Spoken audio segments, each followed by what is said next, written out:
Hello, welcome to A study classes. So आप सभी का स्वागत है क्लास 10 के ऑब्जेक्टिव इम्पॉर्टेंट क्वेश्चन के सीरीज़ में।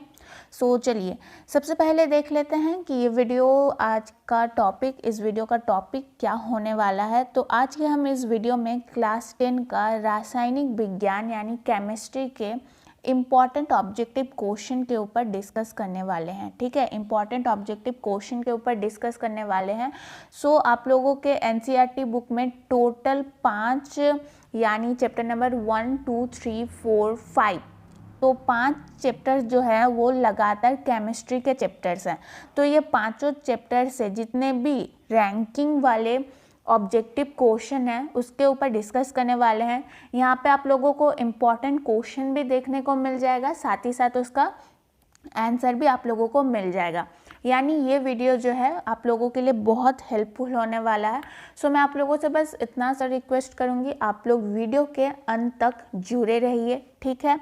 एंड लेटेस्ट वीडियो और एग्ज़ाम के ऊपर अपडेट्स पाने के लिए चैनल को सब्सक्राइब करना ना भूलें। यहाँ पे फिर से मैं एक बार दोहराना चाहूँगी, 5 चैप्टर्स है। अब हर एक चैप्टर से लगभग 15 से 20 क्वेश्चन जो है यहाँ पे मैंने अवेलेबल करवाए हैं, जो कि मॉडल पेपर से लिए हैं कुछ क्वेश्चन मैंने, और जो प्रीवियस ईयर के कुछ क्वेश्चंस बनते हैं जो कि इस बार 2021 के एग्ज़ाम में पूछा जा सकता है। और प्रीवियस ईयर तो है ही, मॉडल पेपर को भी मैंने साथ ही साथ देखा है। तो यहाँ पे सब कुछ एनालिसिस के तहत आप लोगों के सामने रखा गया है। तो चलिए अब बिना किसी टाइम वेस्ट किए हुए आगे बढ़ते हैं। लगभग 100 से 120 क्वेश्चन आप लोगों को देखने को मिल जाएंगे। तो स्क्रीनशॉट ले लीजिए, या फिर किसी क्वेश्चन का आंसर आप लोगों को नहीं पता तो नोट कर लीजिए, टोटली आप लोगों के ऊपर है। तो चलिए अब आगे बढ़ते हैं। तो सबसे पहला चैप्टर है आप लोगों का रासायनिक अभिक्रिया एवं समीकरण, यानी चैप्टर नंबर 1, अध्याय नंबर 1। तो रासायनिक अभिक्रिया, तो सबसे पहले बात कर लेती हूँ मैं कि ये जो अध्याय है किसके ऊपर आधारित है। तो रासायनिक अभिक्रिया यानी रासायनिक तत्वों के बीच में कैसी अभिक्रियाएं होती है, इन सब के ऊपर आप लोगों ने इस विषय के बारे में आप लोगों ने पढ़ा होगा। तो रासायनिक अभिक्रिया टोटल 5 तरह की होती है ना, 5 तरह की होती है। सबसे पहला क्या होता है, संयोजन अभिक्रिया, फिर होता है अपघटन अभिक्रिया, तीसरे नंबर पर जो है वो होता है विस्थापन अभिक्रिया, चौथे नंबर पर होता है द्विविस्थापन अभिक्रिया, और लास्ट वाले अपघटन को हम किस नाम से जानते हैं, उपचयन अपचयन अभिक्रिया। तो उपचयन अपचयन अभिक्रिया को रेडॉक्स अभिक्रिया के नाम से जाना जाता है, आप लोगों ने पढ़ा होगा। फिर पढ़ा होगा तत्व, यानी तत्वों के बारे में पढ़ा होगा। उच्च अभिक्रियाशील तत्व, निम्न अभिक्रियाशील तत्व, इन तत्वों के श्रेणी को हम लोग क्या कहते हैं, अभिक्रियाशील श्रेणी, इन सब के बारे में पढ़ा होगा। फिर संक्षारण, विकृत गंधिता, इन सब चीज़ों के बारे में पढ़ा होगा। तो इन्हीं टॉपिक के ऊपर सारे यहाँ पे ऑब्जेक्टिव क्वेश्चन जो है रिलेट करते हैं। तो देखिए सबसे पहला क्वेश्चन आप लोगों को यहाँ पे देखने को मिल रहा होगा कि बूझा हुआ चूना का रासायनिक सूत्र। तो बूझा हुआ चूना का रासायनिक सूत्र, ठीक है। सबसे पहले मैं और एक चीज़ कहूँगी कि इस चैप्टर में आप लोगों को जितना भी रासायनिक सूत्र याद करना होगा कर लीजिए, क्योंकि इस चैप्टर से, इस अध्याय से ज़्यादातर क्वेश्चन रासायनिक सूत्र के ऊपर पूछा जाता है। कुछ भी तत्व का नाम दे देगा और कहेगा कि रासायनिक सूत्र बताइए इसका, ठीक है। तो जितने भी तत्व आप लोगों को देखने को मिलेंगे उसका रासायनिक सूत्र याद करते हुए जाना है। यहाँ पे मैंने कुछ तत्वों का रासायनिक सूत्र आप लोगों को याद तो आज करा दूंगी मैं, लेकिन जितने भी बचे हैं वो आप लोगों को खुद से करना है, ठीक है। तो सबसे पहला बूझा हुआ चूना का रासायनिक सूत्र। तो बूझा हुआ चूना का रासायनिक सूत्र होता है CaOH2, ठीक है, CaOH2। तो क्वेश्चन नंबर 2, उपचयन और अपचयन अभिक्रिया को साथ में क्या कहते हैं। देखिए थोड़ी देर पहले मैंने कहा कि उपचयन और अपचयन अभिक्रिया को साथ में रेडॉक्स अभिक्रिया कहा जाता है, रेडॉक्स अभिक्रिया कहा जाता है। ये वाला क्वेश्चन जो है वो बहुत इम्पॉर्टेंट है, बिल्कुल याद रखिए। और एक बार रिवीजन करवाऊंगी, उपचयन और अपचयन अभिक्रिया को साथ में क्या कहते हैं, रेडॉक्स अभिक्रिया कहते हैं, ठीक है। चलिए अब आगे बढ़ते हैं। सोडियम क्लोराइड का रासायनिक सूत्र, बहुत ही इम्पॉर्टेंट वाला क्वेश्चन है ये, बहुत बार पूछा गया है प्रीवियस ईयर में। तो सोडियम क्लोराइड का रासायनिक सूत्र है NaCl। NaCl सोडियम क्लोराइड का रासायनिक सूत्र है NaCl। चलिए क्वेश्चन नंबर 3, वैसी अभिक्रिया जिसमें दो या दो से अधिक पदार्थ संयोग करके एक अकेला पदार्थ का निर्माण करता है। मतलब यहाँ पे एक ऐसी अभिक्रिया का नाम बताना है आप लोगों को जहाँ पे दो या दो से अधिक पदार्थ अभिक्रिया करके एक अकेला पदार्थ बनाता है। तो वो अभिक्रिया क्या कहलाता है? वो अभिक्रिया कहलाता है संयोजन अभिक्रिया। संयोजन अभिक्रिया क्या होती है आप लोगों को पता होना चाहिए। अभी थोड़ी देर मैंने पहले कहा अभिक्रियाओं के बारे में कहा। तो संयोजन अभिक्रिया एक ऐसी अभिक्रिया है जिसमें दो या दो से अधिक पदार्थ संयोग करके एक अकेला पदार्थ का निर्माण करती है, तो वो संयोजन अभिक्रिया कहलाती है। ठीक है, तो चलिए यहाँ पे मैं ऑब्जेक्टिव क्वेश्चंस तो बता रही हूँ, साथ साथ में थोड़े बहुत सब्जेक्टिव क्वेश्चन भी बता दे रही हूँ ताकि आप लोगों को जो है मदद मिल सके ऑब्जेक्टिव क्वेश्चंस को समझने के लिए, है ना। तो देखिए क्वेश्चन नंबर 4, श्वसन किस प्रकार का रासायनिक अभिक्रिया है? देखिए श्वसन जो है वो बायोलॉजी, जीव विज्ञान से रिलेटेड चीज़ है, विषय वस्तु है श्वसन से।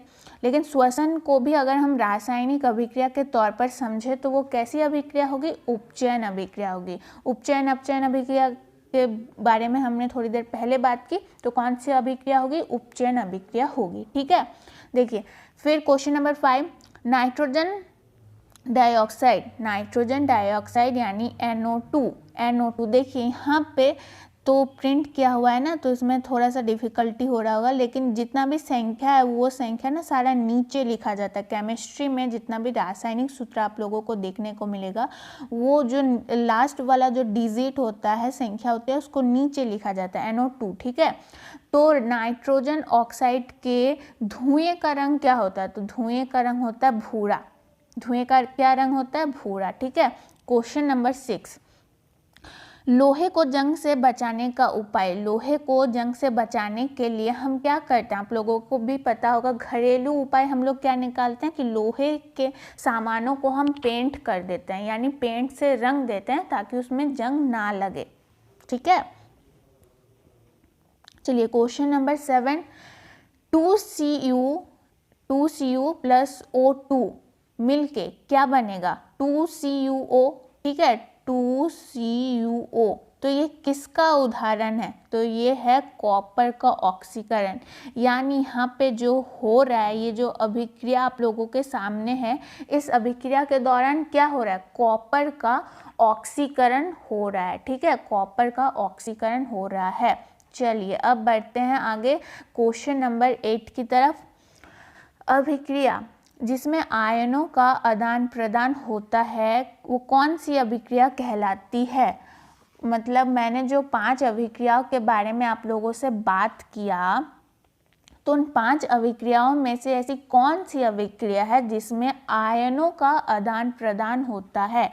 ठीक है, तो ये अभिक्रिया द्विविस्थापन अभिक्रिया कहलाती है। देखिए द्विविस्थापन अभिक्रिया का अगर हम परिभाषा समझें तो हम लोग परिभाषा में ये लिख सकते हैं कि द्विविस्थापन अभिक्रिया, अगर मान लीजिए कि द्विविस्थापन अभिक्रिया क्या कहलाती है, ऐसा क्वेश्चन आ गया, तो आप लोग लिख सकते हैं। ठीक है, नोट कीजिए कि वैसी अभिक्रिया जिसमें दो यौगिकों के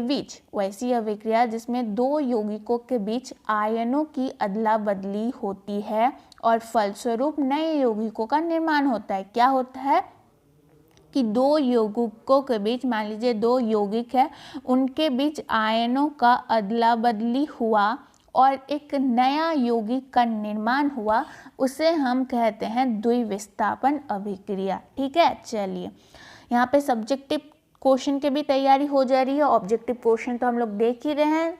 तो चलिए अब आगे बढ़ते हैं।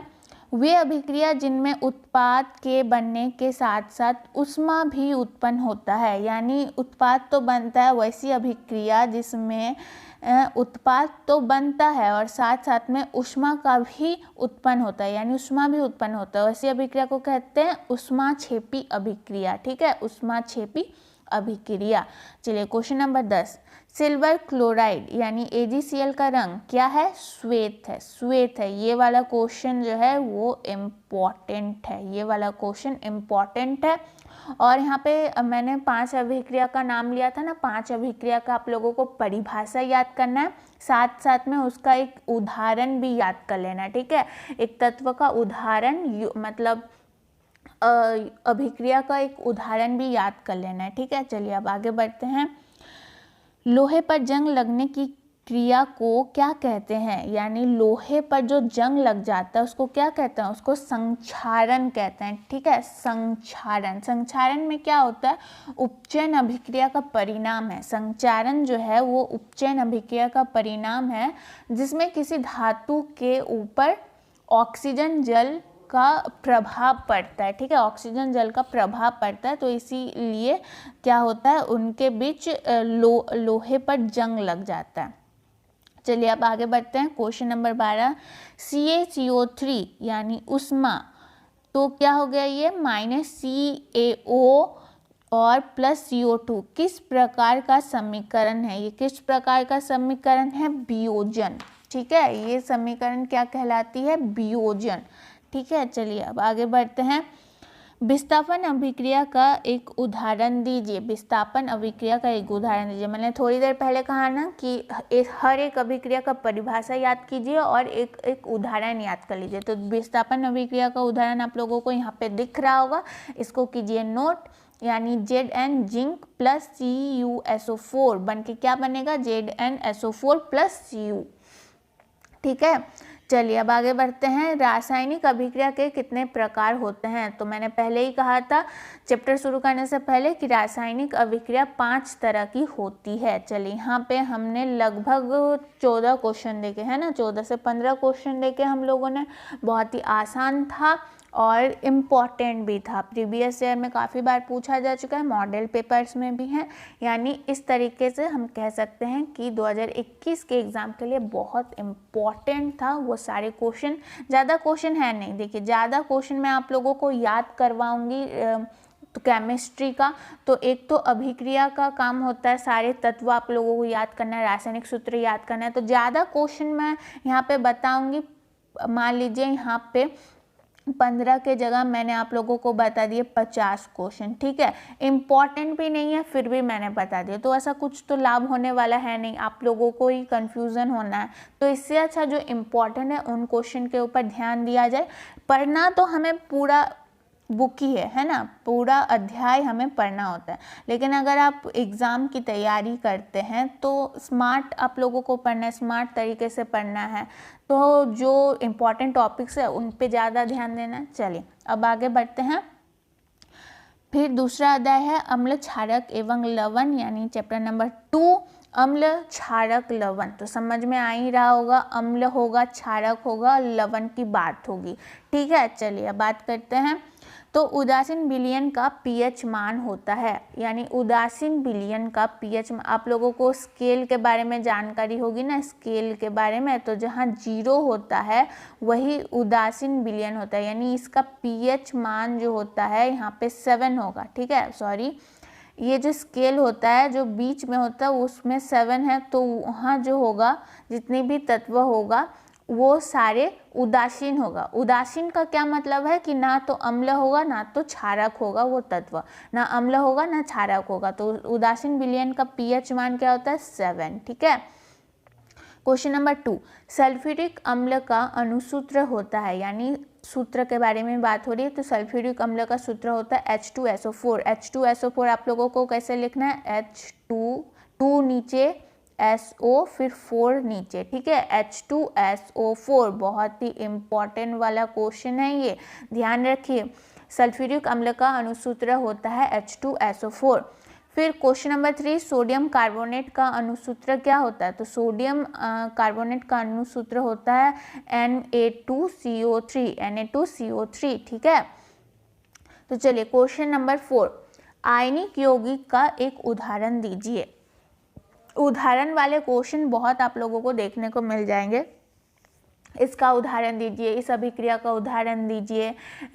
इसके बीच अगर ऊष्माक्षेपी अभिक्रिया हुई तो इसका एक उदाहरण दीजिए। ठीक है, ऐसे उदाहरण वाले क्वेश्चन बहुत पूछ लिए जाते हैं। क्वेश्चन नंबर 4, आयनिक यौगिक का एक उदाहरण दीजिए। तो CaCl2, CaCl2 को हम लोग एक उदाहरण के तौर पर देख सकते हैं आयनिक यौगिक का।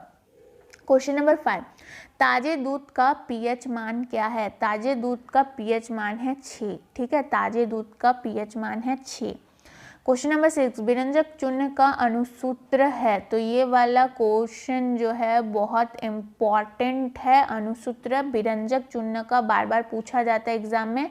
CaOCl2 एकदम दिमाग में बैठा लेना है। विरंजक चूर्ण का रासायनिक सूत्र कोई भी आपसे पूछे तो झट से जवाब दीजिए CaCl2। ये सारे जो क्वेश्चंस हैं ना आप लोगों के मुंह जुबानी होनी चाहिए। सब एग्जाम में पूछे जाते हैं, बार बार पूछे गए हैं ये question. Question number 7, aqua regia मिश्रण में HCl एवं HNO3 का अनुपात होता है। यानी एक्वा रेजिया का अनुपात कितना होता है HCl और HNO3 का? तो 1/3 यानी 1:3 होता है। ठीक है। क्वेश्चन नंबर 8, बेकिंग पाउडर का अणुसूत्र क्या है? बेकिंग पाउडर का अणुसूत्र क्या है? NaHCO3, NaHCO3। Baking soda note कीजिए, वीडियो को पॉज करके नोट कीजिए। बेकिंग पाउडर का अणुसूत्र होता है NaHCO3। ठीक है। क्वेश्चन नंबर 9, ग्लूकोज का रासायनिक सूत्र है। ग्लूकोज का रासायनिक सूत्र है C6H12O6। ठीक है। चलिए अब बात करते हैं क्वेश्चन नंबर 10 की। सक्रिय धातुएं अम्ल से क्या विस्थापित करती है? क्या विस्थापित करती है? जो अम्ल धातु होती है वो अम्ल से सक्रिय धातु जो होती है वो अम्ल से क्या विस्थापित कर देती है? H2 विस्थापित कर देती है। क्या विस्थापित कर देती है? H2 को विस्थापित कर देती है। क्वेश्चन नंबर 11, अम्ल का जलीय विलयन विद्युत का चालक क्यों होता है? यानी विद्युत का चालन क्यों होता है? अम्लीय का जलीय विलयन। ठीक है, यहाँ पे जलीय विलयन की बात हो रही है, सिर्फ अम्ल की बात नहीं हो रही, यहाँ पे जलीय विलयन की बात हो रही है।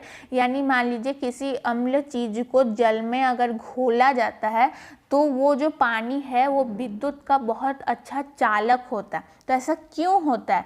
क्योंकि अम्ल और जल एक साथ आयन का निर्माण करती है। बहुत ही इम्पॉर्टेंट वाला क्वेश्चन है ये कि अम्ल और जल, ये आप लोग टॉपिक भी याद रखो कि अम्ल और जल एक साथ आयन का निर्माण करती है। ठीक है। चलिए क्वेश्चन नंबर 12, बेकिंग पाउडर कैसा रसायन है? तो बेकिंग पाउडर मिश्रण है, ये तो आप लोगों को पता होगा, मिश्रण है ये। चलिए यहाँ पे क्वेश्चन नंबर 2 भी खत्म होता है। अब बारी है धातु और अधातु की। धातु और अधातु की। तो अब चलिए धातु और अधातु यानी चैप्टर 3 को शुरुआत करते हैं। लेकिन शुरुआत करने से पहले थोड़ा सा डिस्कशन कर लेते हैं कि इस अध्याय में क्या है। आई होप आप लोगों ने पढ़ लिया होगा, लेकिन एक रिवीजन करने के उद्देश्य से थोड़ा बहुत बात करते हैं। इस अध्याय में आप लोगों ने क्या पढ़ा होगा? इस अध्याय में आप लोगों ने पढ़ा होगा कि धातु का रासायनिक गुणधर्म क्या क्या है ना। धातु का रासायनिक गुणधर्म के बारे में बताइए। फिर धातु और ऑक्सीजन मिलके किसका निर्माण करती है? धात्विक ऑक्साइड का निर्माण करती है। फिर धात्विक ऑक्साइड प्लस जल अगर मिल जाए तो किसका निर्माण करती है? क्षारक का निर्माण करती है। इन सब के बारे में आप लोगों ने पढ़ा होगा। फिर उभयधर्मी ऑक्साइड के बारे में आप लोगों ने पढ़ा होगा। एक्वा रेजिया के बारे में तो आप लोगों को पढ़ना ही है, बहुत ही इम्पॉर्टेंट वाला टॉपिक है वो एक्वा रेजिया यानी रॉयल जल के बारे में। सोडियम के बारे में पढ़ा होगा। धातु रासायनिक गुणधर्म के बारे में तो मैंने बताया ही। फिर इलेक्ट्रॉन के बारे में पढ़ा होगा। आयनिक यौगिक का गलनांक क्यों उच्च होता है? मैग्नीशियम। फिर लोहे को जंग से बचाने के लिए कुछ तरीकों के बारे में आप लोगों ने पढ़ा होगा, है ना।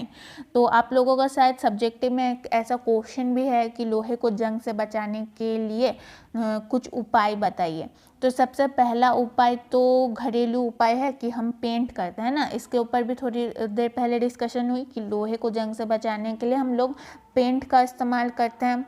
दूसरा तरीका हम लोग बोल सकते हैं कि गैल्वेनीकरण। देखिए गैल्वेनीकरण क्या होता है, बात कर रहे हैं तो कंप्लीट कर लेते हैं।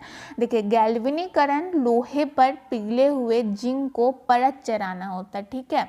मतलब लोहे पर एक हम लोग परत चढ़ा देते हैं। किसकी परत चढ़ाते हैं, जिंक का एक परत चढ़ा देते हैं जो लोहे से पानी यानी जल और ऑक्सीजन का जो रिश्ता है वो तोड़ देता है जिंक, और लोहे को बहुत दिनों तक सुरक्षित रखता है, जिसकी वजह से उसके ऊपर जंग नहीं लगता, ठीक है।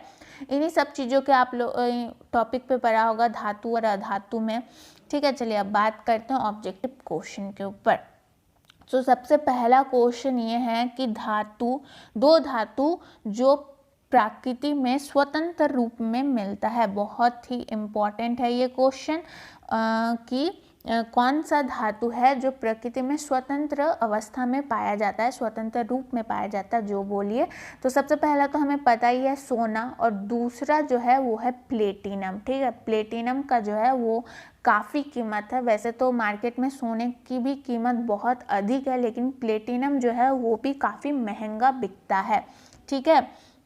चलिए क्वेश्चन नंबर 2, एल्युमिनियम का मिश्र धातु क्या है। एल्युमिनियम का मिश्र धातु है मैग्नीशियम, ठीक है। एल्युमिनियम का मिश्र धातु क्या है, मैग्नीशियम। चलिए अब आगे बढ़ते हैं क्वेश्चन नंबर 3 के ऊपर। प्रोपेन का आणविक सूत्र C3H8 है। प्रोपेन का आणविक सूत्र C3H8 है। इसमें कितने आबंध होते हैं, तो 10 सहसंयोजक आबंध होते हैं, ठीक है। आप लोगों को पता होना चाहिए कितने आबंध होते हैं, सहसंयोजक आबंध होते हैं, 10 सहसंयोजक आबंध होते हैं, ठीक है। तो चलिए क्वेश्चन नंबर 4, जल विद्युत संयंत्र किस ऊर्जा को विद्युत ऊर्जा में रूपांतरित करता है। जल विद्युत संयंत्र ये एक प्रकार का संयंत्र है जिसका काम क्या होता है, ऊर्जा को विद्युत ऊर्जा में चेंज कर देना, यानी रूपांतरित कर देना, है ना। तो कौन सा ऊर्जा ऐसा काम करती है, तो नाभिकीय ऊर्जा जो है वो विद्युत ऊर्जा में चेंज करती है, ठीक है। विद्युत ऊर्जा में चेंज करती है संयंत्र जो है। क्वेश्चन नंबर 5, ऊर्जा का एसआई मात्रक। ये वाला क्वेश्चन जो है इम्पॉर्टेंट है, ध्यान दीजिए। तो जूल का एसआई मात्रक क्या है, ऊर्जा का एसआई मात्रक क्या है, जूल। ऊर्जा का एसआई मात्रक है जूल। क्वेश्चन नंबर 6, नाइट्रोजन अणु में कितने सहसंयोजक आबंध, ठीक है। ये वाला जो यहाँ पे है थोड़ा सा मिसप्रिंट हो गया है। तो नाइट्रोजन अणु में कितने संयोजक आबंध होते हैं, तो कितने संयोजक आबंध होते हैं, 3 संयोजक आबंध होते हैं। क्वेश्चन नंबर 7, क्लोरोमेथिन का सूत्र क्या है, CH3Cl। क्लोरोमेथिन का रासायनिक सूत्र अगर कोई पूछ ले तो आप लोगों को क्या कहना है, CH3Cl, ठीक है। चलिए आगे बढ़ते हैं क्वेश्चन नंबर 8 की तरफ। एक्वा रेजिया यानी रॉयल जल। देखिए रॉयल जल के पहले मैंने थोड़ी देर पहले बात की, रॉयल जल जो है ये वाला टॉपिक इम्पॉर्टेंट है, विषय वस्तु याद रखना है आप लोगों को। Question number 8, aqua regia royal जल किस अनुपात में सांद्र हाइड्रोक्लोरिक अम्ल एवं सांद्र नाइट्रिक अम्ल का ताज़ा मिश्रण होता है। क्वेश्चन को समझिए कि एक्वा रेजिया जो है यानी रॉयल जल जो है वो किस अनुपात में सांद्र हाइड्रोक्लोरिक अम्ल और सांद्र नाइट्रिक अम्ल का ताज़ा मिश्रण होता है। यानी एक बात तो हमें यहाँ से ये समझ में आ गई कि रॉयल जल जो है वो सांद्र हाइड्रोक्लोरिक अम्ल और सांद्र नाइट्रिक अम्ल के मिश्रण से बना होता है, लेकिन अनुपात कितना होता है, तो सांद्र हाइड्रोक्लोरिक अम्ल का अनुपात होता है 3 और सांद्र नाइट्रिक अम्ल का अनुपात होता है 1, यानी मिलकर कितना बनता है, 3:1 का मिश्रण होता है इसमें रॉयल जल में, ठीक है। चलिए क्वेश्चन नंबर 9, सीसा और टीन के मिश्र धातु क्या है, यानी सीसा और टीन के मिश्र धातु को क्या कहा जाता है, सोल्डर, ठीक है। चलिए अब आगे बढ़ते हैं क्वेश्चन नंबर 10, ऐसा पदार्थ जो ऑक्सीजन से संयोग नहीं करता, तो गोल्ड, ठीक है। ऐसा पदार्थ, क्योंकि देखिए गोल्ड जो है वो प्राकृतिक में स्वतंत्र अवस्था में पाया जाता है, तो गोल्ड जो है वो ऑक्सीजन से जो है वो संयोग नहीं करता, इसलिए उसकी कीमत भी बहुत अधिक है। मान लीजिए आप मान लीजिए कि सोना खरीद के लाते हैं बाजार से और उसके ऊपर कुछ अभिक्रिया होने लगती है, मान लीजिए उसके ऊपर जंग ही लगने लगता है, तो आप उसको खरीदते क्या? नहीं ना। इसीलिए सोने का इतना दाम होता है, इतनी ऊंची मूल्य मिलती है। क्वेश्चन नंबर 11, ऐसा धातु जो कमरे के ताप पर द्रव अवस्था में रहता है। इसका आंसर आप लोगों को पता होगा और ये वाला क्वेश्चन बहुत इम्पॉर्टेंट भी है। क्वेश्चन क्या है? ऐसा धातु जो कमरे के ताप पर द्रव अवस्था में रहता है, तो उसका आंसर हो जाएगा ब्रोमीन। ठीक है। क्वेश्चन नंबर 12, शुद्ध सोना कितने कैरेट का होता है? तो शुद्ध सोना 24 कैरेट का होता है। ठीक है। तो चलिए अब क्वेश्चन नंबर 13 की तरफ बढ़ते हैं। सो क्वेश्चन नंबर 13 में क्या पूछा गया है? क्वेश्चन नंबर 13 में पूछा गया है कि पीतल कैसा धातु है। तो पीतल कैसा धातु है, तो ये वाला क्वेश्चन तो इजी है। तो पीतल जो है वो एक मिश्र धातु है। ठीक है।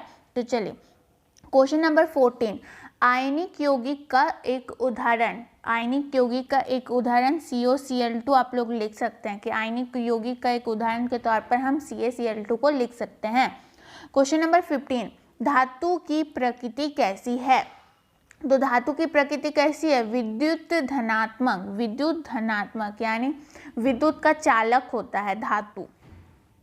तो अब आगे है क्वेश्चन नंबर 4। क्वेश्चन नंबर 4 किससे रिलेटेड है? कार्बन और उसके यौगिक, कार्बनिक यौगिक।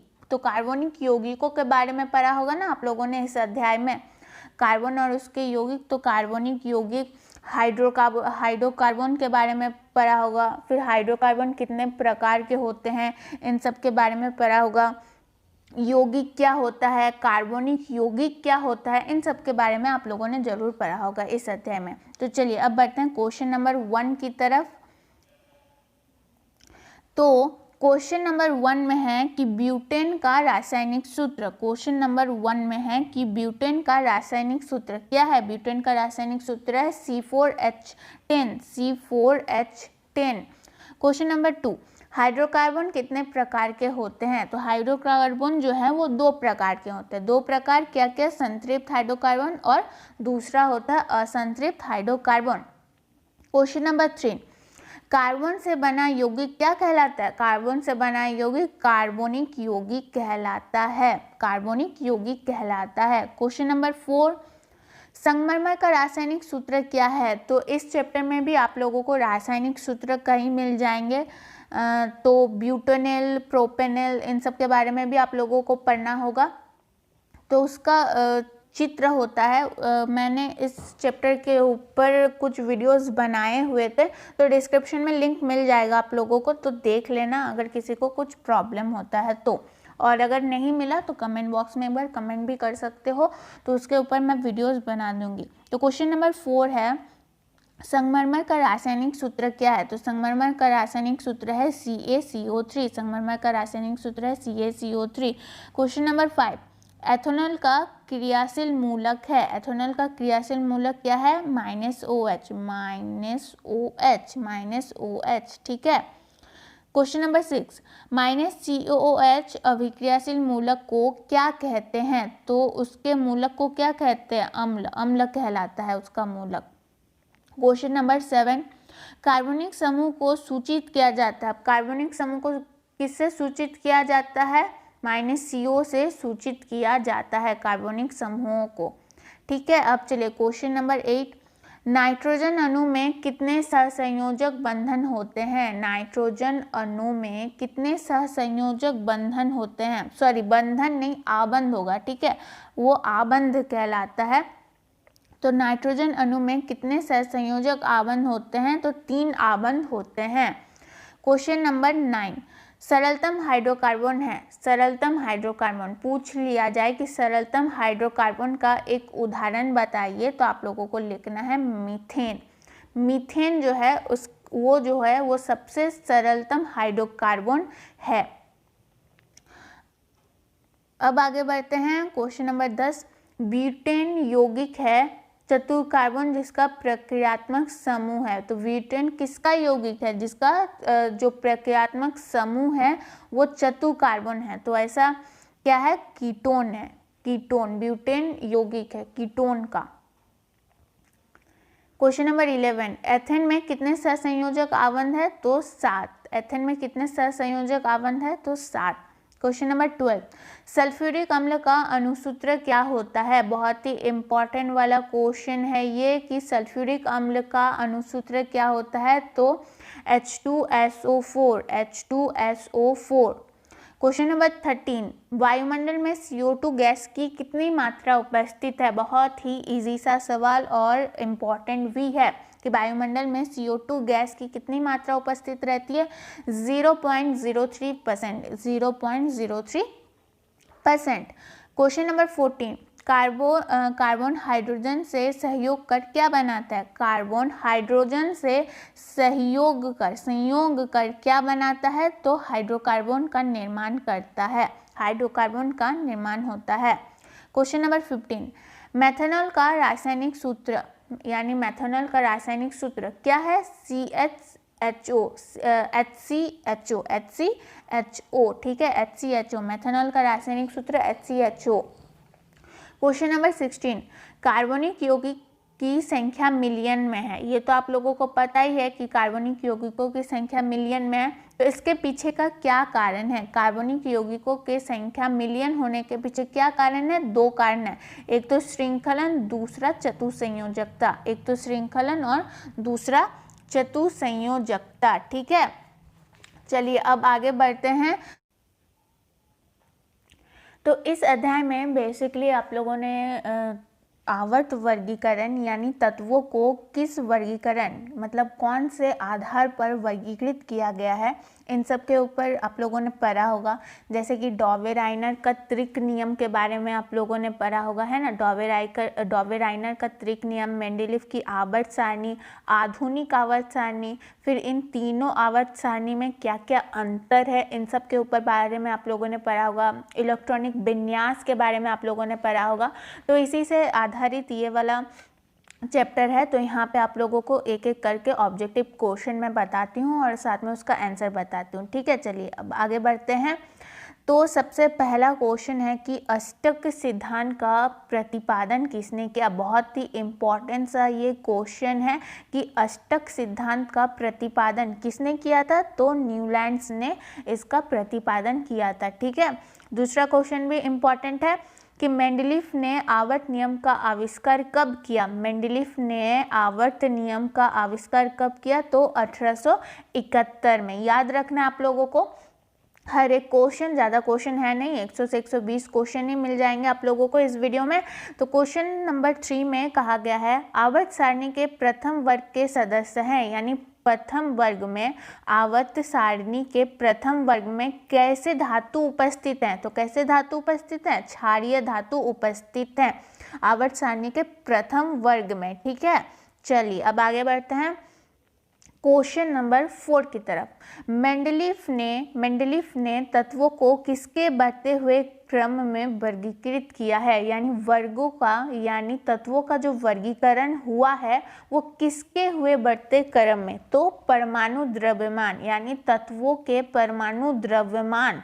यानी मान लीजिए एक तत्व का कम परमाणु द्रव्यमान है, उससे बाद वाला जो तत्व है उसका परमाणु द्रव्यमान उससे अधिक है, तीसरे वाला का और अधिक है। तो परमाणु द्रव्यमान के बढ़ते हुए क्रम में वर्गीकृत किया गया है। मेंडेलीव ने अपने तत्वों का वर्गीकरण इस आधार पर किया था।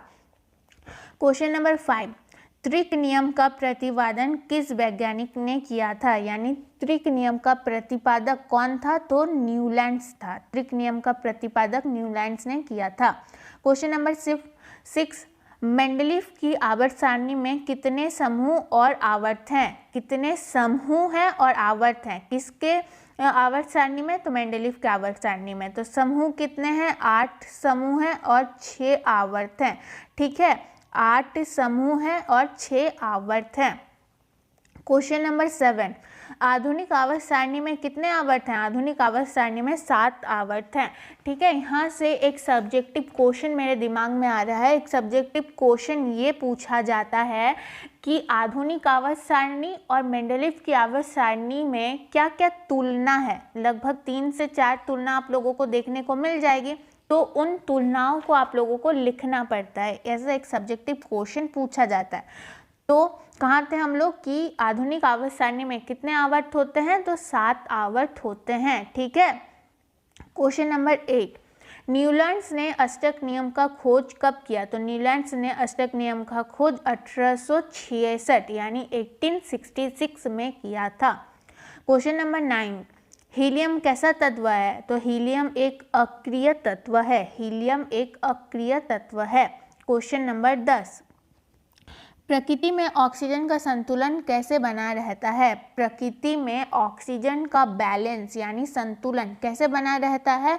तो प्रकाश संश्लेषण की सहायता से। प्रकाश संश्लेषण की सहायता से। ठीक है, सहायता एक बार होगा, तो प्रकाश संश्लेषण की सहायता से जो है वो प्रकृति में ऑक्सीजन का संतुलन बना हुआ रहता है। ठीक है।